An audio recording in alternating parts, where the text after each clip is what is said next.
AP ముఖ్యమంత్రి చంద్రబాబు నాయుడు తమ్ముడు నారా రామ్మూర్తి నాయుడు చనిపోయినట్లు అధికారికంగా ప్రకటించింది ఏజీఐ హాస్పిటల్. ఈ నెల 14న ఉదయం 8 గంటలకు రామ్మూర్తి నాయుడుకి కార్డియాక్ అరెస్టు రావడంతో హైదరాబాద్లోని ఏఐజీ హాస్పిటల్కు తరలించారు కుటుంబ సభ్యులు. దీంతో చికిత్స పొందుతూ ఇవాళ మధ్యాహ్నం 12:45 ఆయన మరణించినట్లు స్పష్టం చేశారు డాక్టర్లు.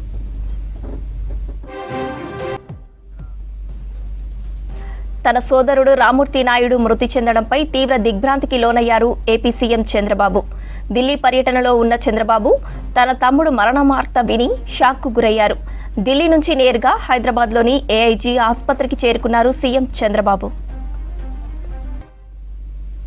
ఏపీ సీఎం చంద్రబాబు నాయుడు సోదరుడు మాజీ ఎమ్మెల్యే నారా రామ్మూర్తి నాయుడు మృతిపై దిగ్భ్రాంతి వ్యక్తం చేశారు తెలంగాణ సీఎం రేవంత్ రెడ్డి. ఆయన పవిత్ర ఆత్మకు శాంతి కలగాలని, వారి కుటుంబ సభ్యులకు మనోధైర్యాన్ని ప్రసాదించాలని ఆ భగవంతుని ప్రార్థించారు సీఎం. సీఎం చంద్రబాబు సోదరుడు మాజీ ఎమ్మెల్యే రామ్మూర్తి నాయుడు మరణం తెలిసి చింతిస్తున్నట్లు ప్రకటించారు AP deputy CM Pawan Kalyan.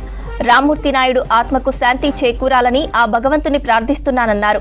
సోదర వియోగంతో బాధపడుతున్న సీఎం చంద్రబాబుకు ప్రగాఢ సానుభూతి తెలియజేస్తున్నానని చెప్పారు.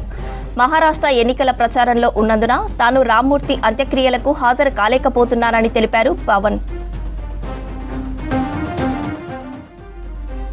రామ్మూర్తి నాయుడు మరణం కుటుంబానికి తీరని లోటన్నారు MLA Nandamuri Balakrishna. Hyderabad AIG hospital వచ్చిన బాలకృష్ణ రామ్మూర్తి నాయుడు పార్థివ దేహానికి నివాళులర్పించారు.